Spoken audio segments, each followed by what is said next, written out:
modify it and make that the official title, whatever. So we usually go over how to describe what we're about to do first. Oh, but in this case, it doesn't matter because we're not airing it till maybe a week from now anyway. Okay. Okay, Mike, thanks for coming back. Thanks, Matt. So you got a quick view of how quick 45 minutes can be, huh? You can't even say hello in 45 minutes, it seems. Is that, I don't really even understand how that is the way it is. Like, I guess if you think about it, this feels like long form conversation, like you have somebody over for dinner. But that usually, Bridget says this, if somebody asks us over for dinner, she says, Matt, she always says, what time will be home? What time do we need to start? And she always wants to do it earlier. She says, that's 3 hour minimum, right? There's no way that's not 3 hours to go talk to somebody and have dinner with them. There's zero chance that's less than 3 hours. And she's always right. I'm like, well, if we go at 7, she's like, we won't be home till 11 o'clock. If we go at 7. I'm like, okay, so you got to start at 5. But it really is hard when you're comfortable and having conversation, versus if I gave you interview questions and you answered them all, it would go real quick. Yeah, I mean, you and I, we met the other night to chat, and I jokingly said something like, I have 2 more questions I need to ask you before midnight. And I mean, we had already stayed late, and it was like 11, and it's like, sure enough, I think it was past midnight before we walked out of there. But it's totally different than, like, if you had to do public speaking, or worst of all, I imagine stand-up comedy, to have 90 seconds is just incredibly, Maybe long. It's just that you and me, we both have a lot of words. That may be it. Oh, and actually, I think we're curious about a lot of similar things, and so... we can just talk about it. Yeah, well, that's the only reason I designed the show the way it is. I'm just trying to what is the word for it? Preemptively. What's the daggum word there?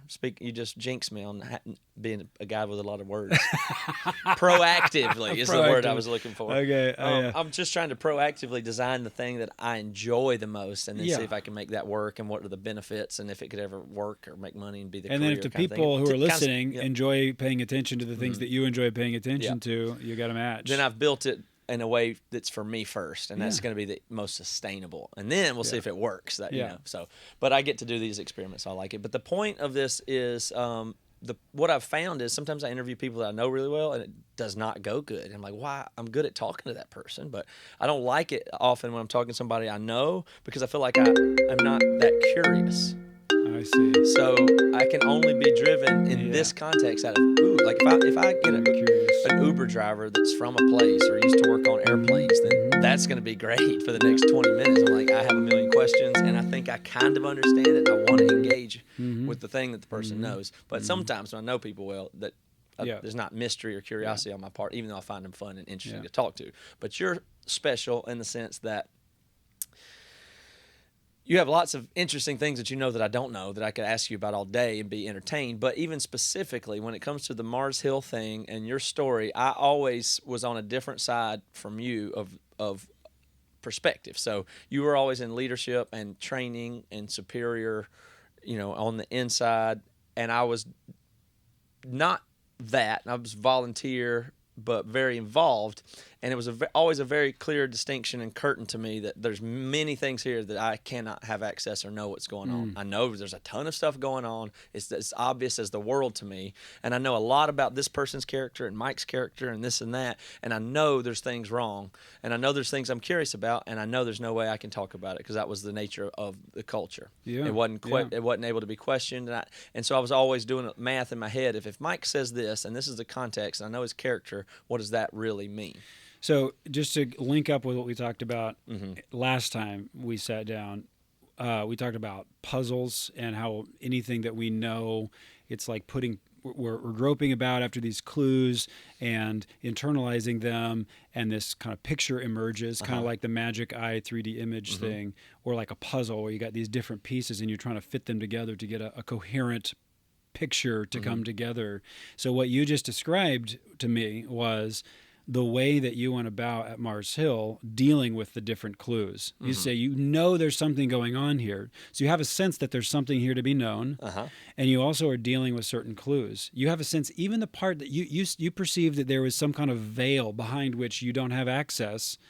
And yet you have this conviction that there's something there to be known. That's right. So there's a veil, and there's something behind it to be known. Right. And also some of your clues have to do with things that are happening in the environment that you can see, and maybe they're tips of some iceberg, maybe they're not. And then certain people in the culture. Yeah, when you know somebody's character, you can really say, But that's one of your clues, is knowing a person's character. And then you listen to certain things that person says, and you fit that. You're always fitting together a puzzle. That's my point and all that. And everybody's got to listen to the last episode I did with Mike before you go further with this one. And that's almost by design and request by him. Yeah. Because what I want to do is, now I get to sit you down in a way that I know you well, but I'm curious. There's so many details of things that I don't know. So instead of making you tell your whole story or something like that, tell me what I never knew. Because now I'll be curious, and that'll be a good way to do it. We don't have time for that. We don't have time for that. Well, I mean, I do think there was an iceberg. Let me put it that way. When people see different things that happen, different clues that there's something's not good there. For some people, when they saw the ice floating in the water, they just knew there's an iceberg under there. Yeah. And then for others of us, it was like, well, maybe not necessarily. I don't know that there's an iceberg under there, so I don't need to act as if there's an iceberg under there. And I guess what I want to say is, actually, I think there were icebergs. So did you feel the way that I felt? Because even in the regard, even into the depth that I was involved as deacon, worship leader, volunteer counselor, things like that, even to those degrees, I felt like, okay, now I'm on the inside, and I need to protect the inside a little bit. And even when my wife would say, this is bullshit. I can't believe he's saying that. This is weird, right? I would defend to her, and I would be a little more guarded and say, well, you got to just, it's got to be really hard to do this and that. And, we need to just make sure to give every excuse in the world until one day it's just like, man, I'm really sorry. You just have been right for a long time. That was kind of the way it worked for me. I mean, that resonates with me. I guess what I hear in that I can relate to personally as well is, you were personally invested. That's right. It wasn't just this object that you could take or leave. Just like you are what you eat, and these clues that I'm talking about, you're internalizing them. You became part of something that you loved. I'm going to put those words in your mouth because I'm kind of blending your story with mine, but you're connected with something that you loved. You don't just toss it aside when there's a problem. I actually think there is something about I think, unfortunately, the metaphor of family gets really distorted really quickly in a place with as much toxicity as Mars Hill had. But I still think there is something true about that, where you don't just walk away from your family. There is a kind of a pledge that you have of just a kind of relational faithfulness. You don't just run away from things when they get hard. You don't just run away from things when they get confusing. But that starts to make you start to go a little crazy, though, when the things that you're negotiating in your mind to try to deal with are getting worse and more egregious and like impossible to justify. And then you do start to get into a pretty kind of a danger zone. And so I think a lot of us experience some blindnesses negotiating all that. Okay, so don't want to run the risk of being vague this time. I want to spend this session being specific. So tell me, we don't have to start any kind of beginning or something, but why don't you just jump in at the point where you were feeling like there are icebergs, or I'm having to alter the way that I do, or you started to see like, okay, I do need to put, I don't know if you would say loyalty on the back burner. The way I'm saying that, it felt like to me, my wife was on to something and right, and I suppressed it and tried to talk her out of it until I couldn't anymore. And of course, at that point, I know she had been right for a long time. What was that moment for you? Of finally saying that you knew you had been suppressing or defending things that weren't right, and you had to make a change. Well, I don't know if I would want to say it just like that, but I can think of a time when everything snapped into place for me, and it was just clear what I needed to do, and it was confronting. That moment is clear. There's like 3 different moments that came to mind for me, is because there's a decade and a half there, but the one that I think fits what you're asking about would be the first 4 or 5 months of 2013. I had been asked by a couple of the executive elders to, as part of my official work at Mars Hill, as a pastor who I think they regarded as having some skill and some wisdom in working with people, particularly when things were really broken and messy, I think I had demonstrated some diligence and trustworthiness in that. Otherwise, they would not have given me such a task. But there were a series of people. These were like former staff and elders and that category of people, not just people in general, but people who were close, who were raising issues and concerns within the context of their relationships with Mark and things that had happened at Mars Hill, and they were just escalating. There was more of them coming up, and they were very significant matters. And so they asked me to attend to those, would basically like figure out how to address these, not to suppress them. I did, because I wouldn't have done that. But what is a diligent way to take this for what it is and work it through in a way that's truthful and right. So at that time in 2013, there was more and more people coming up with problems and grievances against Mark and the leadership. Yeah, and it came to a degree where like we have to do something about this. And there, more and more, yes. And I mean, if you look at the blogosphere and the Twitter sphere and everything else, there's just hundreds or thousands or tens of thousands. I mean, I don't even know. But I'm actually referring to more like 5, right? 5 or fewer, on the order of 5. Just cases that came up. By cases, I mean people who had these grievances that really needed to be attended to in a thorough and diligent way. And so that was an assignment that I had. So part of my job, doing my job as a pastor, caring for the church, I'm listening to some of these kind of concerns and trying to figure out what is going to be a faithful, wise, responsible way to deal with this stuff legitimately. Now, I didn't personally, this is part of my own personal knowing and kind of me, what clues I had internalized over the years. I had experienced some really horrible, I mean, some of my most significant wounds personally in my life happened in relationship with Mark. But I believed at the time, and I still do actually, to some degree anyway, that he and I had worked on some of that stuff personally together. What in level such a of way, comfort, if you're going to say something like that, some of the deepest wounds you've had were between you and Mark and stuff you thought he did to you. I would just say to know what that would be. Well, I'm not looking to like. There's a certain amount of detail I don't want to go into, but it was bullying kinds of stuff, including name calling and more general kind of. I was an executive elder at one point, and so I think it's proper for me to exert myself and speak up in ways that are in the interest of the church, even if it means confronting him on things. But there definitely was some massive, significant headbutting that happened in a number of meetings, particularly around, I guess it would have been the 2006 time frame, and it just was extremely tense. The executive elders could feel it, and we even had an outside consultant come in at one point on some other issues, but not this conflict. But this conflict kind of erupted in the midst of one of those meetings, and even he was like, "Oh, maybe this is too far gone, too broken to deal with." But I mean, it was, I would just say bullying, shaming, name calling kind of stuff. Maybe just leave it at that, but. So my point in saying that, though, is that I had some of my own personal experiences there, but I felt like the sting of it was years past. So, and any time I thought about forgiveness or in my pastoral ministry, I'm ministering in the area of forgiveness a lot. So I need to take my own medicine, right? And so for me, I had already forgiveness in my heart, but also pastorally, I want to treat these cases diligently as well. So what was strange in a way for me was to hear these stories that was utterly plausible to see how other people had been hurt and bullied, and yet was also genuinely surprising to me. You'd think I wouldn't be surprised because I experienced it myself, but I actually was surprised. And I think part of the surprise was that I had felt like, even though there were little clues about tips of icebergs, or maybe they're not icebergs, maybe it's just some ice floating in the water, even though some of that had happened over the years of 2008 through 2012, I still was surprised to see it looks like there's an iceberg here. And so that's when that kind of pattern snapped into place, when I realized he hasn't been treating me this way for the past 4 years. We haven't been in the kind of context for that, and we'd managed to have a peaceful relationship to one another for the 4 years prior.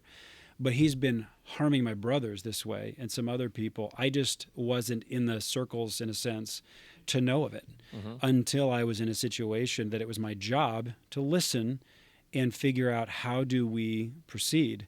And one of the things that was really surprising to me was I was offering, even with some professional outside help, what I thought was a process that was diligent and really would be helpful to bring about some dealing with the real issues and bring about genuine reconciliation and peace all the way around. Mm-hmm. And yet I was getting resistance from some of the guys that I was talking to. I would just say fear and anxiety and an unwillingness to participate in that. And it was baffling to me because They were afraid to. Yes, I was genuinely surprised, in part because I thought, I think I know what it's like personally to be in your shoes. And I would have loved to be given an opportunity to deal with things instead of what I experienced as a kind of a violence and then some things kind of muffled and swept under the rug. I would have loved to have been able to work through things diligently, which this is what I'm trying to facilitate for you. It really was surprising to me initially why they wouldn't participate in that until somebody, I was explaining this to somebody I was consulting with, who suggested that I look into some literature on workplace bullying and what happens to people and what happens in a culture. So, just like I said in the in the last conversation, some of the things that I read and think about, I'm reading for survival. This was one of those times. So I found one volume in particular, I can't remember, but it was a bunch of scholarly kind of articles and research stuff, mostly from like Sweden, it seemed like. But it was around workplace bullying. And it was jaw-dropping to me how clearly the pattern began to emerge. And then to me even made sense why the people I was trying to help were so reluctant to participate in the kind of process. I think intuitively they knew this is so far beyond the process you're trying to facilitate. It's only going to harm me again to do that. Yeah. And I found the research literature that proved to me, at least, that was the case. Okay. Things were so dangerous and so severe and so highly escalated that the kind of processes we were trying to offer they were naive and probably would have worsened the conflict. Yeah. And then when I saw that picture emerge, I realized this is part of how this thing has perpetuated for a decade, because probably it's always been naive approaches to try to deal with it. And so then at that point I realized we really do need to approach this in a completely different way, because what the gut feel that these guys had actually was right. Was right. Yeah. So in some sense there, and I don't mean to put this words in your mouth of that, but in some sense you must have felt like or being used a little bit as a pawn to show the desire for reconciliation in a way that maybe wasn't even that genuine. Like it worked to, I'm not sure that I fully follow. I didn't feel like a pawn. Well, like maybe not, but it seems like if the executive elders had been doing that for a while and they asked you to go investigate it, knowing that you probably would ultimately they would still come out on top. They weren't worried I that. think what you're saying is that implies a kind of that sounds overtly manipulative, and at least I don't think it's foolish of me to give the benefit of the doubt. I mean, the other executive elders were Dave and Sutton. Okay. Right. I don't think it's naive for me to give the benefit of the doubt that they actually did want to see a diligent working through of this stuff. Probably they were naive, though. I think even more naive than me about what that would mean. Okay. To diligently work it sense, through. And so then when I bring back to them to say, guys, this is a bigger iceberg than we realize, I did a lot of work to come to the point where I was willing to see that and recognize the level at which it needed to be dealt with. But to turn around and say to somebody else, who hasn't internalized it that much, I think that would be hard for them to believe. And so then the naivete combined with some power, you're going to want to be too efficient with that process. And I actually think that's exactly what happened. So that was another huge piece of me realizing this isn't just about Mark. This is about the system. Right. Because the other thing that I was asked to work on during the same time, you've got 1 and now 2 and 3, and there might have been 4, if it counts right, of these cases. Like once a month, I had a new one of these cases, if you will, come across my desk. But then another one of the projects was they wanted to work on creating a new policy for filing formal charges against an executive elder. Because part of the theme here, though, that threads this whole thing is it seems like there was continual failure all the way through for people to have grievances and failure of boards and failure of groups of power and overseers of power and checks and balances. It seems like that was just a consistent failure the whole time. That they weren't processing those grievances well? Yeah, I mean, I don't know how to articulate it exactly, but it seems like at most all the points, the accountability going back toward the power structure was largely failed all the way through the board. I do, yeah. I mean, I do, and I was watching. I feel like I was talking to a friend the other day who mentioned the metaphor of a slow-moving train wreck. I was watching it happen again with the development of this policy, because in the bylaws at that point, this group called the Board of Overseers, which were the independent outside of Mars Hill 4 men that were supposed to be providing that sense of accountability, particularly over Mark. They were the one body, those 4 guys, who in the bylaws had the power to do an investigation and rebuke, and if necessary, even remove Mark. What the formal charges policy was trying to do, in large part, was to filter out the kinds of issues that they had asked me to work on and keep those from going to that accountability board unless it got really bad. Yeah. And so my main pushback when they asked me to look at this policy was to say, you guys, the key thing that needs to be seen here is found in the pattern of these behavioral patterns that happen over time. If you just heard one of these stories, you're probably not going to hear one single story that sounds like you're disqualified as an elder. No one of these stories is the smoking gun. You're standing outside the bank robbery kind of a thing with the smoking gun. No one of these is going to be that. But when you look at the pattern, it's so evident over so many relationships over so many years. And so my pushback on that policy was to say, you can't just filter out all of these quote unquote smaller cases so that the accountability board doesn't have to be bothered with them without somehow aggregating them so that they can see there is a pattern here, because they need to be thinking about the pattern. So it was maddening to see us try to put a policy together that filtered out the very evidence that showed the contours of the iceberg. Yeah. Well, it's that thing when you go, that's what makes this whole thing so slippery, because in the general public, when anybody talks about it, they say, why are you talking about that? I was like, well, it's this and that. And I say, well, what happened? Okay. Well, I have to tell you 1,000 little stories. Yeah. To tell you what happened. And somewhere between little and significant. Yeah. Sorry for the rain, everybody. Yeah, well, we're not going to be able to get out. Whatever the sound you're hearing in the background will be rain for the next at least few minutes. It's a white noise. I do a audio spoken podcast in Seattle, sometimes 6 feet away from a roof with no insulation. Sometimes I like to sleep with white noise, and so you can just think of this as a comforting podcast. But here. People can't get a grip on people can't hear one story and say, why don't you just move on? Or what it's like if you say, well, me and my wife have a problem. She speaks to me this way. Okay, what'd she say? Exactly. Well, there's a prove it to me attitude in that. Right. Give me the objective evidence that I can analyze in a moment and decide for myself whether the issue is that severe. Yes. And that kind of knowing doesn't get at the iceberg. And this is true in all of victimhood, I imagine. Wow. Not in all That's of. That's a huge statement. I'm not even sure what you're... I mean, I imagine it's a common problem with victimhood in general. Yeah, it's somebody who's wanting the pattern of harm that they've experienced over a long period of time to be on the spot to prove it to somebody so that they suddenly can say... Even an acute or violent accusation would be that way. It's like... To tell your story with somebody with the eyebrow raised saying, let me decide whether your story warrants the pain you feel. It's just... That's a terrible way to tell a story. Yes. So the pattern...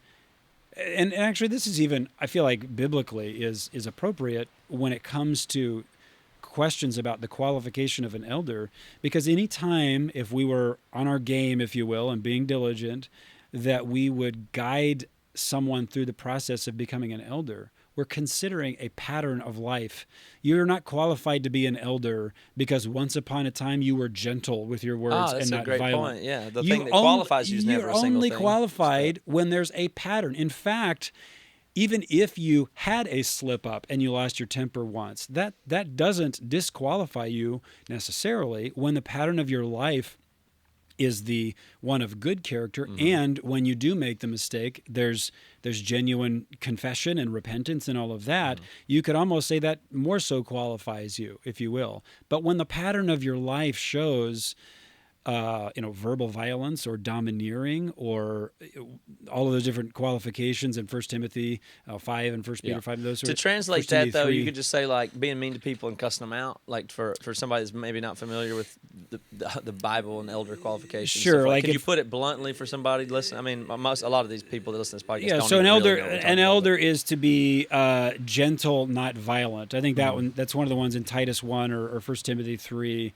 And so I think an appropriate understanding of that is that doesn't just mean punch you in the face violent. I think it also means in a holistic way. So verbal violence is violence.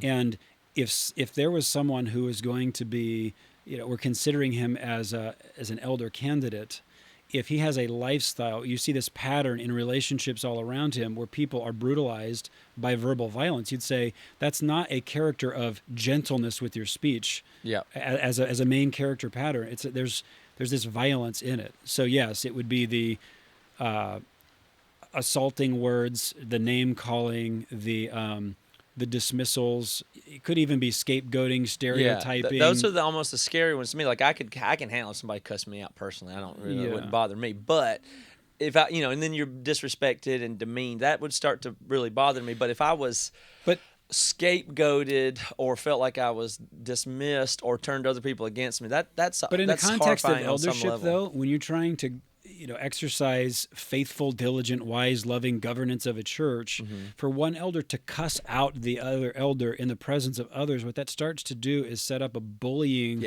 culture, and you're trying to make wise, loving decisions together. But when people start to become afraid or intimidated to speak up or speak their mind because they're going to be assaulted next, when going to a meeting involves such intimidation and such shame, that affects the whole church. It affects it, and people repeat it. The whole way the church is authorization to do that in your smaller meetings with your worship team or whoever it is. And that's where you started to see that happen in the community groups and the redemption groups and just over cups of coffee with friends. Even I was just regretting the other day. I remember this phone call that I had with a friend.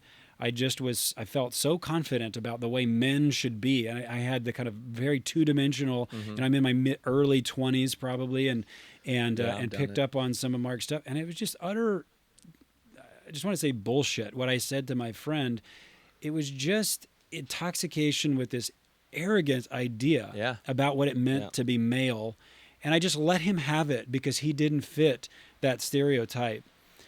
And almost nobody fits that stereotype. Yeah. And yet, as a hypocrite, I was letting him have it. And anyway, so that culture seeps in and all the way into even the informal conversation. So when you want to see the effect of the problems, you really can't just say, well, tell me what, he did wrong. Tell me what's the thing that he said. It's like, you really need to see all these icebergs in the culture. I mean, it's just all over the place. You can't not see it when you look at the internet footprint of Mars Hill. It's like, are you paying attention to what happened there? It's just unavoidable. Yeah.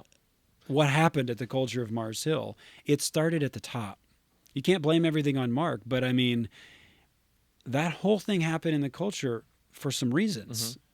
And it was systemic, and it was Mark, and it was me at different points. Yeah, no, I've done the same type of thing where I was dealing with somebody just in my personal life whose marriage was not good, or the wife was saying she was going to leave him or whatever, and I was just so hard on him, like, well, you don't deserve this. You've done this, and you're this, so who cares? I mean, you've lost your privilege. I just had some way of talking to him that I just totally regret. I'm just like, where did I get that?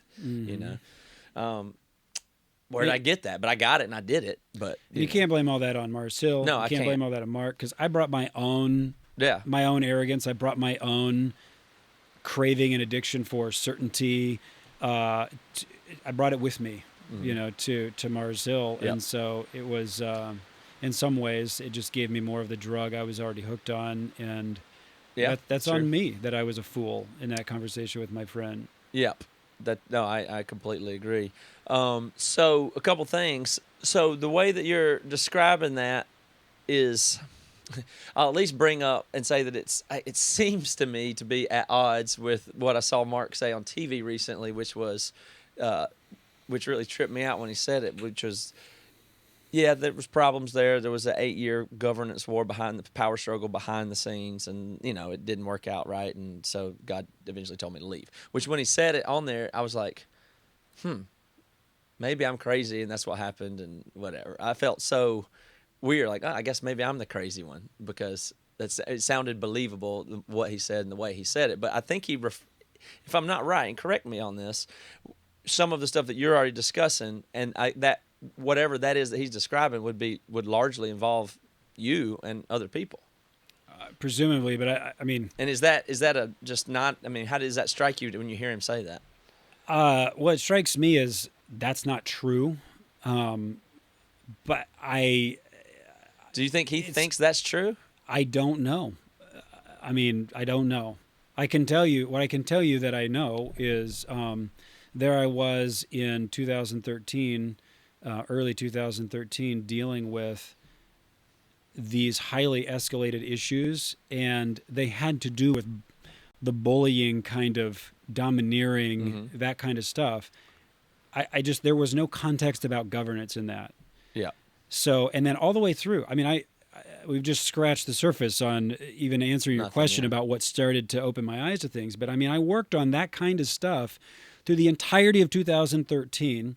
And even when I resigned mid-year 2014 and then moved to St. Louis, I was still dealing with that stuff and hearing those same kind of stories throughout 2014. So for really the last 2 years of Mars Hill Church, I heard so many stories and documented with the formal charges that we did, so many different things that was just overwhelming. Like at a certain point, you're like, do I know what I know? Is this an iceberg? Do I really see this? But then it got almost embarrassingly obvious. Like, oh my gosh, this is so, it's so obvious and so clear. It's almost shameful that I didn't know it more clearly sooner. Yeah, absolutely. That was my experience for those 2 years. And none of it was about governance. None of it. Yeah. None of it was about governance. Yeah. It was about the issues that he was eventually charged with. So, I mean, that's what I know. Yeah. And so I find it interesting too, because I guess early on he didn't have that statement. This has been a couple years now, and I think he's settled into what he feels like is, I mean, it's just my conjecture, like that story kind of really works now. It took him a while to find the easiest way to say it in a couple lines that sounds really good and believable. Well, he's told that story before, but I'm not sure what to make of that, except, well, I mean, I have a theory. It's an educated guess, but I mean, I have a Mars Hill education, so I guess I can offer this guess. But what happened in 2007 with that bylaws change, culminating in the firing of Bent Meyer and Paul Petrie, and the subsequent trial regarding their eldership and everything that happened after that, that ripped open wounds in Mars Hill's history that we never really healed from. Yeah. And that story, that narrative about somehow we're still dealing with the ripple effect, I heard that in some meeting I had with the executive elders it might have been 2012 or 13, or it was somewhere in the latter years. I remember hearing that from one of them, and I'm like, that sounds like a story you've been told, but like, that is not what this is about. So that narrative of this is the way to understand what's going on here is we're still dealing with the aftershocks of what happened in 2007 over governance wars. And even the metaphor was, the water, that was like an earthquake that happened in the ocean and the tsunami, and now the waters are finally starting to subside or something like that. But it was because of what happened in 2007. And what I was telling them is, you guys, wake up.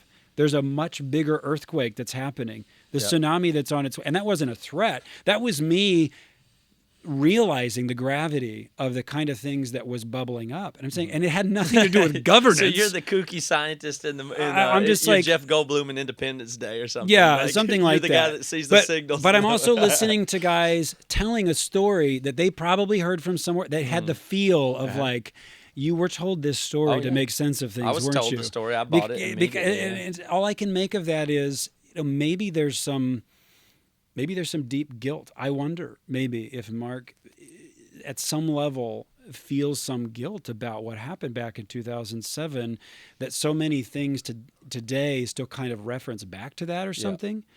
I mean, that's really just very speculative, but that's how I try to make sense of why is that the story, because it was not the actual nothing to it, yeah. conversations that I was having that culminated in everything in those last 2 to 3 years actually. Just none of it was about governance. So what was your resignation was? I mean, how specific could you be of the point when you knew?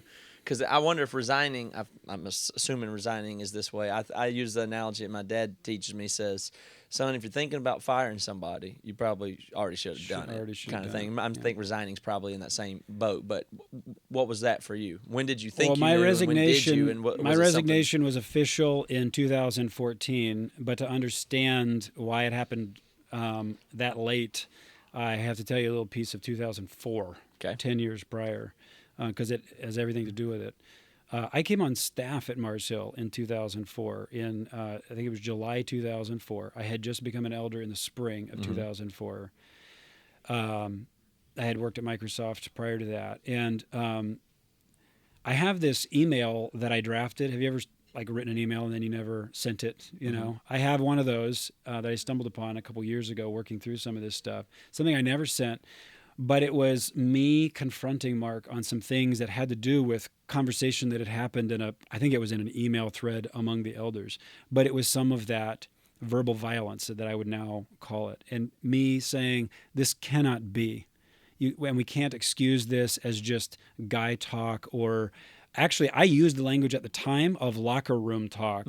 And so now that's come up in, current discussions around what Trump has how he's tried to excuse some of the stuff he's said, I'm like, these euphemisms, it's maddening to me. Is it, and forgive me or deny it, but is it like, I see that on the internet, it's like message boardy stuff or whatever, but like calling women things or penis homes or no, like I wasn't locker room referring to stuff that. I was more referring to just harsh ways of talking to and with elders that perpetuated a culture of shame and bullying, intimidation, and you just can't lead. Verbal violence. You can't lead healthy. Yep. And meanwhile, you're telling the people, we have accountability. We have this plurality of elders. But the only way that many elders, we're hanging together, that's not even what I want to say, but behind the scenes, those elders were not experiencing this solemn accountability, whatever. There was shame and intimidation, I believe, that was always a part of it. So I'm confronting him on this stuff and realize I can't just send this as an email. I need to talk with him. So instead of sending that email, I asked him to meet. We went and met. We had lunch. He was gracious and took time out of his day. And that happened lots of times, by the way. So, I mean, there's just a lot of true things to be said about times when he listened and times he took time out of his schedule and those sorts of things. Those things are true too. It's not like it's all this or all that. It's a more confusing, complicated mix. So we went to lunch, and toward the end of our conversation, I said something to him about, I felt like he'd heard my concerns, and I said something to him about, as long as you stay on track, I'm here. But when you walk off track or off the rails or something, I'm out of here. Meaning, as an elder, I would be out of here. And I don't remember how that conversation concluded, but what I do remember is that he followed up with me later, and he challenged me on that. I would say he rebuked me rightly on that, saying to me, being an elder at a church is like being a father for a family. And when things get hard, you don't just leave the family. Yes. And he said, if Mark, if I get out of line, it's not for you to leave, but to confront me. And I just felt like in that moment, I know it was Mark talking to me, but I felt this oath before God along the lines of, I don't get to leave quietly without confronting Mark fully and completely. And I don't know exactly what that would look like if it ever even became necessary. Well, I mean, that's my pledge. Even in 2004, almost a decade before, you already had it in your consciousness. Yes, this is, you already kind of. And the conversation was to say, there's this pattern leading up to July 2004. So I had already discerned a pattern. And so anyway, he confronted me on that, and to me it was like this pledge that I thought, I don't get to leave quietly. But then, you look at the clues and am I seeing what I think I'm seeing? And over the years, and sometimes I was up close and sometimes I was further away, depending on what my staff role was. And so things didn't all come together until pretty much 2013, where it was clear what I was seeing. I had an opportunity and context to speak to it with clarity. And somehow I just knew this is the time, and I need to speak to this. And so you went through that year was a process of speaking, of doing what you of finally said, what I needed to deliver. Confrontation. Yes, and that ended up culminating in a letter, but that was toward the end of 2013. And so, but at that point when I delivered that, I felt like I'd fulfilled that pledge in a sense before God and for the church, to say I have done everything I can. I can't make this be better. Mm-hmm. All I can do is say what is true and what I'm seeing, and that at that point I really felt free to either stay or go, and we were just so exhausted from it all, we decided to go. So if that's true, though, what I don't understand from my point of view as somebody that looked to you or trusted you, but you didn't tell us, from the public point of view, you just went away. You did go away quietly. Yeah, because I felt like I was still in the midst of a process that wasn't. I didn't feel like it was time to be public about it at that point, and that was in part because I had spent so much time thinking about church discipline years prior. Because I believe we had problems with church, the way church discipline had been handled. Back to power dynamics we talked about previously. And I had spent enough time thinking about how things really should be much more gentle and escalating. And there is a point when you look at Matthew 18 where the way that the church is correcting becomes public. Mm-hmm. But I don't think we should be hasty to do that. And so I wanted to be mindful of that, even in the process where I'm resigning. So I felt like I was still in the middle of a process that it wasn't time to be public about. Even though I resigned, it wasn't the end of the process of confronting this, because there were a lot of different things that were moving parts at that time. And so it just wasn't time yet to be public until for me, July 2014, when he did that family update video where he talked about how some of these people that have these problems are anonymous. And the anonymity of certain people was something that had been part of the justification for not having dealt with the formal charges that Dave Kraft filed in 2013, which I helped him prepare those charges. He filed the charges, but I guided him through the biblical passages and some commentary. Let's make sure that we know what we're doing here, and the bylaws. Let's make sure that we're crossing all the T's and dotting all the I's, and I had all that stuff reviewed. Very, very, very careful process. And that basically was set aside, in my understanding, because of an alleged anonymity about the 7 witnesses that they never called to witness the charges. And part of what I was hearing in the halls of Mars Hill was that the language of anonymity, referring to the 7 witnesses. Actually, there were more than 7. Dave had called 7 people by the time I said, whoa. We're not supposed to be calling a bunch of people right now, because I was still trying to keep it as confidential as I could. But by the time he stopped calling people, he had 7 who were ready to be witnesses in a formal investigation. And I mean, I believe it's just a fact that they never called those witnesses to do that investigation. That to me is just that's just a misinformation point scandalous. To say anonymous. Like that's just a way to discount But that's the way that some of the stories and some of the narratives work. I mean, when you can get something like that and get other basically good men, I believe, thinking they're doing the right thing by a kind of siding with the institution because, that's not right for people to file charges where all these people are anonymous. What is this? And so that's some kind of a class like action that suit at or least something is outright deceptive of intent. You think? Well, so the moment that I decided that's the line, and from here I've got to. I have to go all in with the confrontation. That was actually in October. I think it was October 30th, 2013. We were in an all elders meeting, and the executive elders presented this policy on formal charges. Here's the new way that if there are going to be formal charges against an elder, this is the policy. And one of the features of the policy, by the way, was if you're going to file formal charges against another elder, you have to submit with it your letter of resignation. Really? Unbelievable. Wow. If you're going to charge somebody, you're putting it all on the line, which everybody felt. Everybody felt that that's what was at stake. Yeah. To charge another elder that, like, man, you're not qualified to be doing this anymore, particularly if it was insane. Mark. I mean, but here it was in black and white. This, by the way, I believe was the eventual version of the policy I had been asked to consult on about 6 months prior. But see, that's all engineering to. I mean, because as soon as somebody's gone, so here's the narrative. From my point of view, if it'd be interesting to I have to finish the story of October 30th. Okay. We got to come back around to that, but go ahead. Yeah, go ahead. It's all engineering. You're saying it's all engineering. Well, it's engineering because the thing would be, well, who are you going to listen to? People that left us? Exactly. And so that was part of the setup of that. If you're going to say something bad, you also have to leave. But once you've left, we know you're completely discredited. Go for it. So now we're bulletproof. So at that meeting, that's by design, is what I'm saying. At that meeting, they presented that policy. This was October 2013.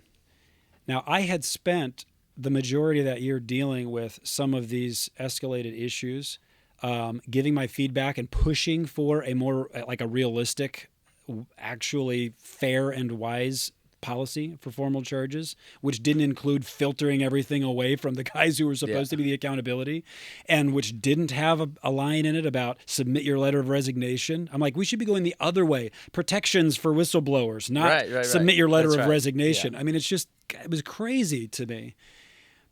And by the way, I knew that Dave Kraft had prepared formal charges because I worked with him on it under the guidance of the chairman of the board. Well, guidance meaning like it wasn't a secret. This was my job for a while that I was doing, for Mars Hill, was helping Dave to do what it was that Dave wanted to do.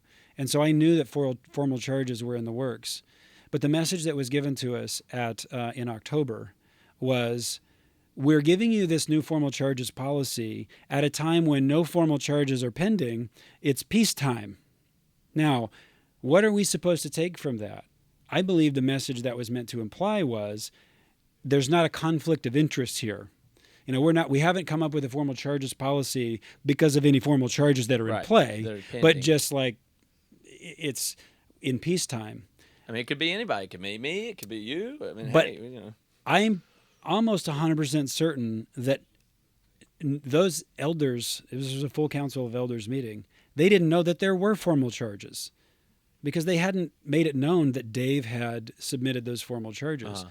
And they may not have known that the precursor to this policy that I had been asked to work on was happening very much in the midst. It was being developed very much in the context of possible pending charges. Mm-hmm. So it very much had to do with that context. So to me, that was so deceptive to the elders. I just couldn't. One of the things that it showed me was that even if those charges had been received and at some level listened to say, yeah, we know that there's problems here and we've dealt with them, what the system did still was hardened. They basically put a policy in place to make it very unlikely or impossible that charges like Dave's would ever get through again. Yeah. That's not the thing you do systemically when you realize you're in the wrong. That's the thing you do when you're hardening the system, building the fortress wall higher. And that showed me that we have the systemic problems in addition to the personal problems. And I mean, I think it was just straight up deception to the elders. Mm-hmm. So that to me was the point that's like, okay, I mean, I don't need any more evidence of an iceberg. So that's when I knew. And it was a process of confronting and resigning after that. But that was the moment when I knew there at the end of 2013 that even when faced with the big stuff here, the system's still hardening. Yeah, getting worse and gaining speed. Yeah. Yeah. Well, that was the hard part. Going back to what I said at the very top was seeing the people that you knew on a personal level and respected and looked up to leave quietly. That, to me, I didn't like that. I mean, I feel I wouldn't use the word betrayed. I don't think you owed me anything, me or anybody else anything specifically, but it felt like They left, and I guess it could be coincidental or incidental. It seems fine, but I suspect it's not fine. But what am I supposed to do about it? I'll just stay here and continue to support the system for another year and send my family there for another year, and that's what I did. But I would have left with you if you'd have just told me, like if I'd have just known, I would have gone. It would have made. So that's where I get always kind of twisted up on what's the point of. I understand the point of being careful. I mean, I'm not really one to say everyone should be careless or everyone should be like me even at all, but I just kind of like. It just seems like such a goofy thing for an organization or especially a church to be, is a place where there's stuff that you can't know, because if that just feels like what is that, the KGB? I know. I still, in my knowing process and putting the pieces together, I still don't know what I think about that, leaving and not having talked with you and others. I mean, I'm sorrowful for sure, because the whole point of the actions that I took was because I cared about the church and the people who are here. Yeah. So, I mean, I cared about you, Matt, and I didn't want you or your family to be in harm's way. That's why I did all of those things.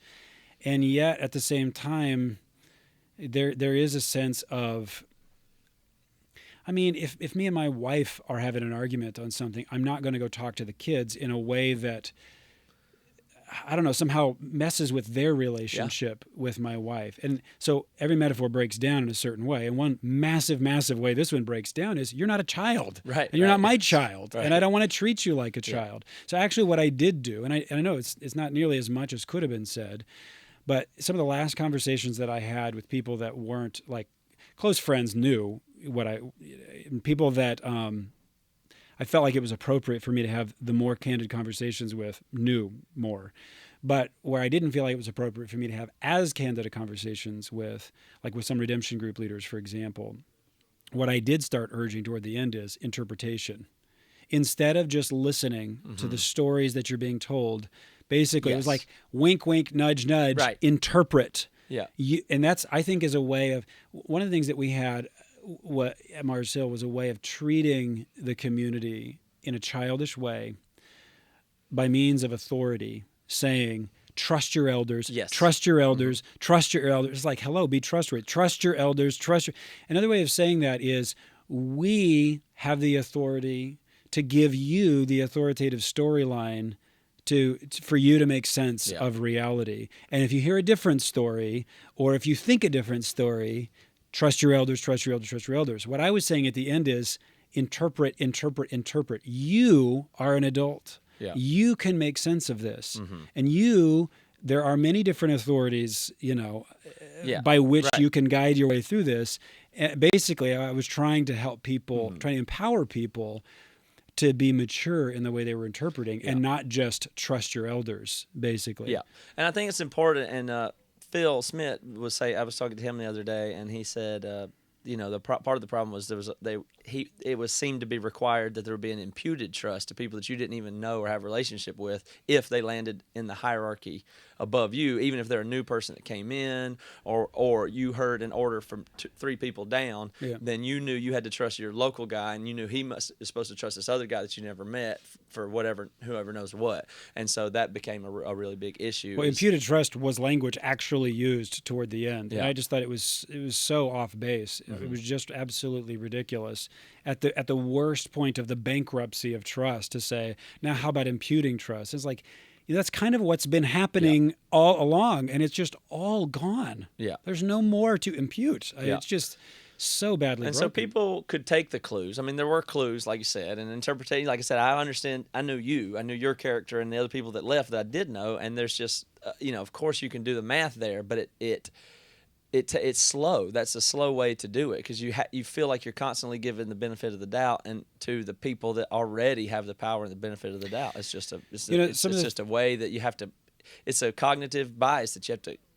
People need to educate themselves on and be aware of and be actively fighting. You really need to. I had some of the same experiences being on the inside and knowing some of the crazy stuff that was going on, of just hoping that some story, when somebody left, would finally tear a big enough hole in the false narrative. And so Brad House, for example, a close friend of mine, when he left, I'm thinking, surely, finally, people are going to say, well, why in the world would he leave?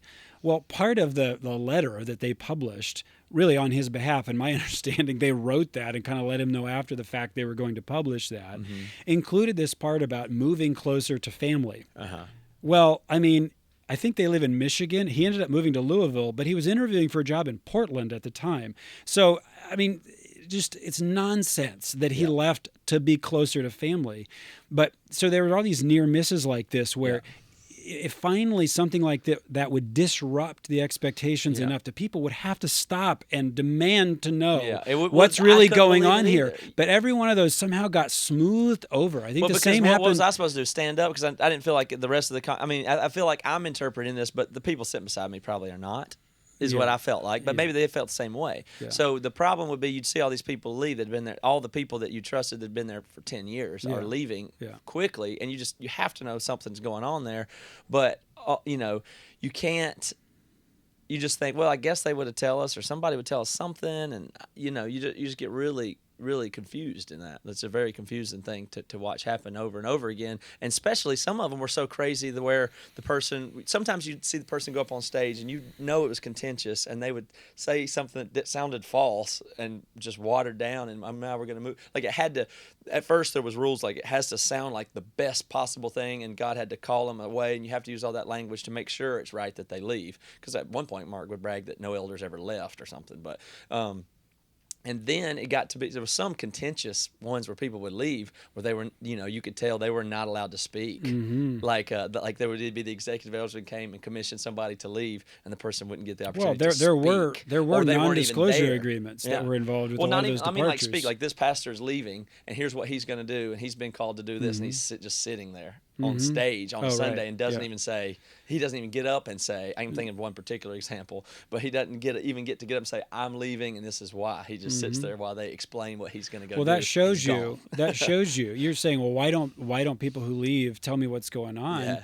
Because there was such a coercive, there was this game. By the time somebody leaves, by the time one of us left, there's so much wounding, exhaustion, and I would say trauma probably, that and then knowing that to talk about those things with people and stir up more trouble is going to result in more harm. And by the time you get to that point, you're ready to go hide and try to recover somewhere. And so there is a very strong motivation to try to leave, in a sense, try to leave as quietly as you can. Because the story is going to be, oh, look, there goes one of those people that they were never one of us, just something like this, just proving how crazy or how bad or whatever.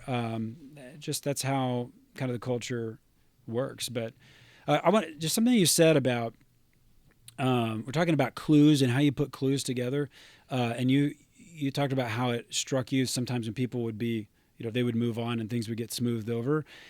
There's one of the clues in the history of Mars Hill. I wonder if people have paid close enough attention to it. Even though at the very end when Mark resigned, there was a public statement on the blog by whoever it was, the Board of Overseers or whatever, that made it sound, I think it had a smoothing over, yeah, there was an investigation and there were some things that weren't good, but but not that bad. And by the way, some of the things that were alleged just weren't true, which I was never told what those were because I painstakingly combed through things that ended up in those documents. I believed that they were true or I wouldn't have, I challenged people. We even had some fact-checking done with some of them intentionally that I had a harder time believing because I wanted to make sure that we put stuff that was... I pre-investigated a little. Yeah. You see what I'm saying? Yeah. So it even felt way smoothing over what they did there in that public blog post, basically. But then a couple of the guys that actually investigated the charges that were on the Board of Elders, a couple of their statements that they made to their churches that allegedly, parts of them at least, were written and approved by the Board of Overseers, included language from 1 Timothy 5:20 that talks about an elder who's found in persistent sin should be rebuked. There's this public rebuke so that everyone would stand in fear. In other words, a very, very big deal. And what they said in those statements that they read, which didn't get onto the public Mars Hill website, but got bootlegged and leaked out, but those were essentially, those were public statements in the church saying there was an investigation done and there was persistent sin. And the verse right before that is the one about an elder shouldn't be charged except on the evidence of 2 or 3 witnesses. And then the ones who are found in persistent sin are supposed to be rebuked publicly. That's what they did. That's what they did. And he resigned. And so I think sometimes when people that were not at Mars Hill, or they don't see all of those pieces to put the picture together, really wonder, why are we still bothered by some of this stuff? Well, it ended in a really fragmented and broken way. And they actually said in that statement, we're grieved and surprised that we can't deal with like a genuine restoration process because he resigned before we got a chance to do that. They said that in the statement. And so, I don't know, the fact that some people are thinking, well, what's the big deal? Can't everybody move on and let everybody else move on? It's like this thing got ripped apart right at the crucial moment when there could have been a real process of correction and restoration.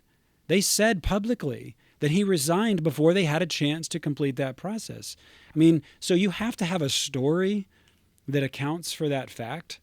And for me, it's to show that the iceberg that we saw that was there never really got dealt with. No, it doesn't. He left before it got dealt with. And so another reason, it's still a concern that I have for, just like I cared about Mars Hill, and that's why I try to confront those things before leaving. I care about whoever's there in the future that will come in contact.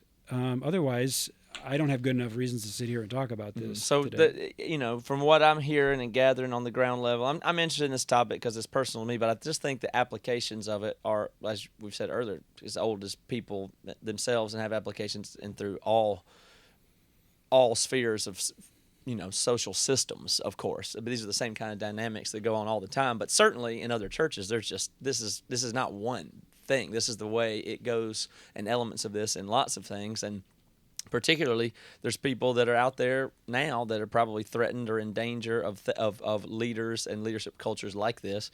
And then even specifically, it seems to be a growing concern about the people that are under where Mark is now. Are you on that list of concern for that culture and what will happen to people there? Do you feel a burden that there's people in harm's ways? In the church that Mark is leading right now? Well, I'm concerned about it because I just don't know if people fully appreciate this, but even though it might have seemed like, suddenly I saw somebody on Facebook making a comment of like, one day we were idolizing Mark and then the next day we were demonizing Mark. It's like, that is a really, really thin understanding of a decade and a half that I spent in that story. It wasn't like that.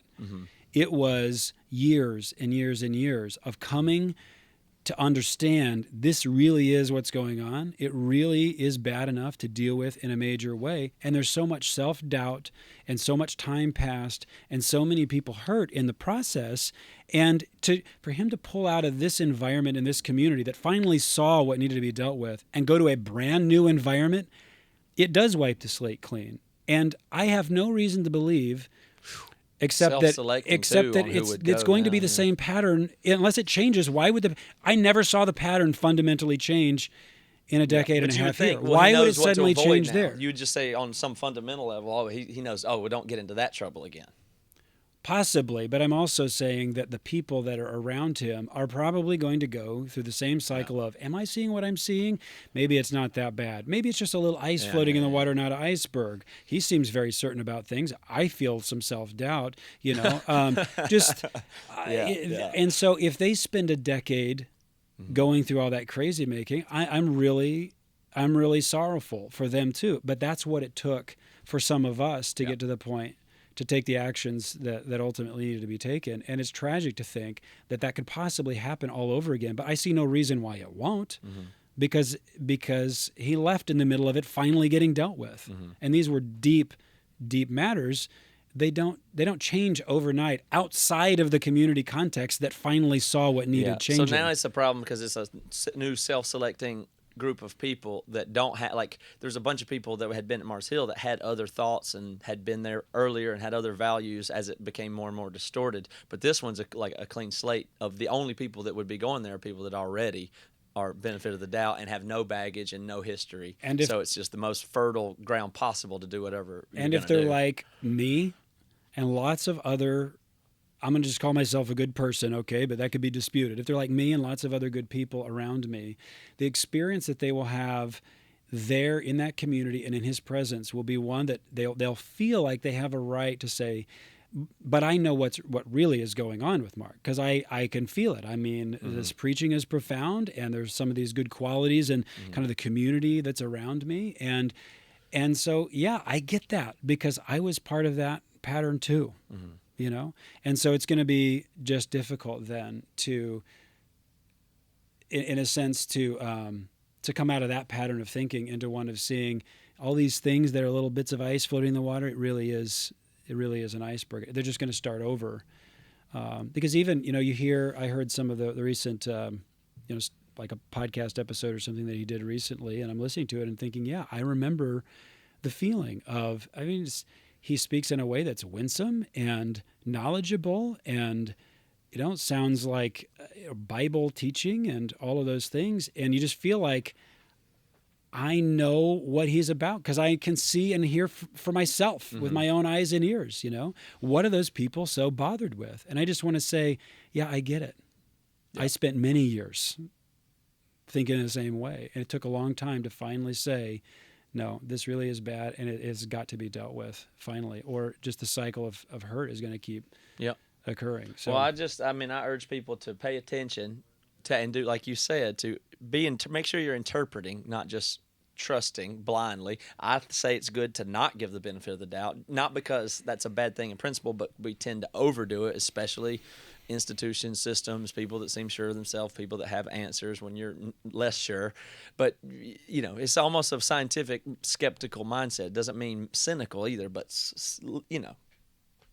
try to discern what you can all the time. It's important to do. Yeah, I think so. I still want to give the benefit of the doubt where I can. But that, I think, one of the reasons why people in my situation might actually be a little bit scarred on giving the benefit of the doubt is because our willingness to give the benefit of the doubt at the end of the day seems like it was used terribly against us. Well, I don't see why it wouldn't be. And so it's hard to give the benefit of the doubt when you try to do that and it just went so wrong. Mm-hmm. But I still actually want to try to give the benefit of the doubt. I mean, I'm fighting for that, actually. Mm-hmm. I'm fighting for that part of me not to die, because I think it actually is good. I'm not saying don't. I just think it was have so hope. Hope is still a virtue. I think it was so distorted, so perverted, and so much coercion. But what I'm fighting for is, not to throw the baby out with the bathwater, but try to have some. See if I can delineate the difference in hope and even optimism versus benefit of the doubt. Benefit of the doubt to me is a trivial matter, in the same way that I think the virtue of nice is trivial. It doesn't really matter. It doesn't. It's not a deep meaning thing. It's like a throwaway virtue. Like, oh, he's nice, or somebody's not. It typically is not a strong declaration of anything. It's just a passive kind of quality. It's not, it's not a really big aspirational quality to say somebody's nice. They're much more important and valuable virtues, I would argue. And benefit of the doubt is kind of in that category of nice. Like, yeah, maybe you give benefit of the doubt, but that doesn't mean that you should be cynical and hateful or pessimistic and not hopeful. So I kind of separate that out. But benefit of the doubt, often, I think the bias is that it gets used the wrong way. Maybe at least over half the time is my theory, at least. I think because it plays to your own cognitive bias. Benefit of the doubt often serves you. I'd put it that way. Yes. If I'm the one telling you, come on, man, give me the benefit of the doubt. No, even you given the benefit of the doubt, you often facilitates you to not have to deal with something. Yes, that's true. Is what I'm saying. That's true. That's really where it bothers me, because it's like easier for me to give the benefit of the doubt. I don't think that my girlfriend's cheating on me. I'll give her the benefit of the doubt. Here's the kind of abstract picture that comes to my mind when you talk about benefit of the doubt. Again, back to the pattern or the puzzle pieces or whatever. Benefit of the doubt to me means you start by assuming, believing that things are good here. This person's good, has good intention or whatever, means well. And then you see some clue that looks bad. Now you decide, did I let this one clue make the whole thing bad? No. Or do I say, no, I have good reason. I'm warranted in knowing this person and what they intend is good. even if I see this thing here as bad. Does that mean the whole pattern, the main pattern, the truest thing is bad? I think giving the benefit of the doubt is hanging on to the good in that scenario where you've got lots of reasons to think good. You got this one clue that's bad. Benefit of the doubt, I don't think has to mean, oh, this bad thing isn't true after all. Yeah. I think it just can mean the true. pattern is still good. But you when can't squash that thing. You got to hold it right there and just let it be what it is. That's I think very important. Otherwise, you get into self-deception. Right. When you let the good rewrite the bad and say, okay, maybe that's not so bad after all. Yeah, then you probably could get a better term. You for that. just That's kind of exactly lied to yourself. You kind of seared your conscience You're back in a to certain clean way. slate. Yes. Instead of a blemish. But what you got to be willing to do is when this little bad comes up and this little bad, it's like these weeds keep popping up in the garden, you really kind of have to deal with each one of those. And at a certain point, there's so many of those where the pattern shifts. Right. And this is just like human thinking. Thomas Kuhn in the Structure of Scientific Revolutions talked about this with scientific revolutions. But we didn't always believe the way that Einstein believes about relativity. I barely understand what I'm talking about, although I did read that book in college. But the idea is that the story that everybody believes is dominantly one way, and there starts to become some holes in that theory. And then you get this period of chaos where people are like scrambling, not quite sure. And then some new pattern emerges, and eventually everything snaps to that pattern because it makes the most sense of things. Now, there are points in time when the paradigm really should shift if you're going to keep your sanity, because you would be insane to keep thinking that fire is caused by phlogiston, which is one of the theories, some substance that, or that the earth is flat, or that the earth is in the middle of the universe, or, eventually, if you don't want to be crazy, you have to let the paradigm shift to the undeniably true paradigm. You don't want to be on the end of that. Yeah, and so exactly. I believe it's still possible to give the benefit of the doubt while still be open to the paradigm shift when the evidence demands it. And that's what I'm saying is that for me at Mars Hill, the evidence finally demanded it. And I just had to shift the paradigm and act in accordance with that. With that you knowledge. have to allow that to be a possibility. Or I would be lying to myself and other people. And I still was at risk of, you felt, maybe kind of betrayed that I didn't say more at the time that I left. And that was just me trying to negotiate. Yeah. I still felt like I was in a kind of a confidential process. I never would have dreamed I'd have a public conversation about it. That's for sure. But it's only because things have gone this bad for this long. And still, to me, we're still back at October 14th, 2014, when he resigned, at my birthday. When that happened, it tore another perhaps permanent hole in the fabric of Mars Hill's story, because how could you possibly ever restore and recover from that when he's no longer part of the community that could possibly walk with him through that kind of restoration? Yeah. Doing that in a new community, they're just not going to see you adequately for that. There's so many disturbing things, but the one that I'm most interested in now, and I appreciate your time and getting into this. There's so many more things, but the thing I'm interested in now is the unwillingness of other people not attached to it that are prominent.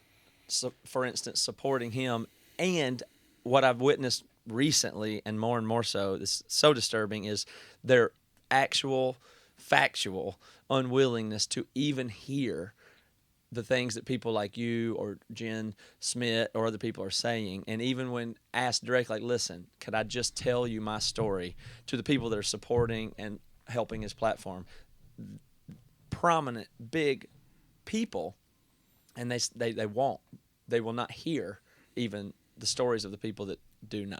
And so I'm making it somewhat of my business to at least have that opportunity to be possible for people to hear that. I think is important, but it's very disturbing to me. Large people that you would think you would trust or would make sense, and you can see them. I'm telling you overtly and very specifically, prominent people saying, if I've even gone to them and said, listen, I think it'd be good if I could connect you to Mike Wilkerson or these other people that were there. You're vouching for something outside of community, and their answer is basically and often, nope, not going to hear it. There's two sides to every story, and that I'm not going to hear any other sides. And it's just terrifying. You're opening up another hour or two long conversation. But that's why this is important to me. But and I'm going to do more stuff on it, one way or another on the other podcast. So a couple of just thoughts of just we could talk about this for a while, but I hear fear in that, fear that I remember and I resonate with. I mean, when you're on the inside of something like that and you're attached to the institution, you don't want to know. You don't want to know. That's something that if you knew it would morally obligate you to act in a way that's going to raise the stakes. And you don't even think about that consciously. You just unconsciously feel the threat. I mean, it's like, prey being hunted by the predator or something. I mean, you just feel it in your bones. You move away from that threat. Yeah. And I mean, at one level, I think that's what it is. But what you tell yourself consciously, you nobilize it. You make it a noble thing. You're committed to the truth. You're not going to be a party to gossip. There's all these ways to sort of Christianize and baptize what is basically an unwillingness to know something that's very risky to know. Mm-hmm. Because if that's actually true, there's all these ripple effects. But I'm not saying that people who refuse to listen to that stuff are consciously saying, maybe not. I don't want to know because it's so risky. I'm not demonizing them, but it's a problem. I just think it's what happens in the gut because I have been there and I believe I have watched others there. It's why I think I started when there would be a quote unquote staff transition. It's like that never is good. There was a period of time when I probably was too afraid to call that person and say, "Are you okay?" Yeah. Because I don't ask, don't tell. Yeah. I don't want to know, and what I don't know, it's better if I don't know. In fact, I had a friend who, when he left, said, "I'm not going to tell you anything because it's better for you if you don't know." Yeah. Like what you don't know can't hurt you or something. That was it. But toward the end, I did start making those phone calls. When somebody leaves suspiciously, I'm calling just so you know that you're not on the outside for me. We can keep talking, even if I get in trouble, which is so ridiculous to think I could possibly get in trouble. My point in saying that is it's a window into the sense of threat that there is when there's such a strong us versus them mentality. They're really people like me, I have become a them to some others, and they don't want to hear from them. And so, but I was there. I mean, I know what that feels like. And I'm just saying part of the repentance, I think for me, and I perceive from a number of us in the community post Mars Hill, is moving away from a too polarized us versus them kind of mentality. It actually makes us go stupid. Because when you do us versus them polarization, you feel righteous in dismissing them. Right. And you go blind. Yep. Because you stop listening to things you need to hear. Mm-hmm. And by the way, another way that gets rationalized is you demonize that. And I don't just mean in a metaphor. At some level you think they're doing the work of the devil. And if I listen, I'm actually making myself susceptible to the lies of the enemy. Yeah. And so you won't do it. That's how polarized it gets. So you really feel this strong sense. It seems the most dangerous in religion in the sense that it's like, rival sports teams. That's serious. And there's politics right and left. That's real serious. And then there's eternity and good and evil. Like it's the most consequential thing possible to dabble high. In the other side if it's been set up with that dichotomy. I mean, it's just too dangerous, too powerful. It could be that people don't want to talk to me if they think I'm going to be likely to expose them in the way that I've exposed these things with Mark, which, by the way, when I filed formal charges, I exposed those to the elders. I didn't expose those publicly. Right. Mm-hmm. I mean, I knew that there was the possibility they could leak because somehow stuff kept leaking. But I did not do that as a public action. What I'm doing right now is a public action.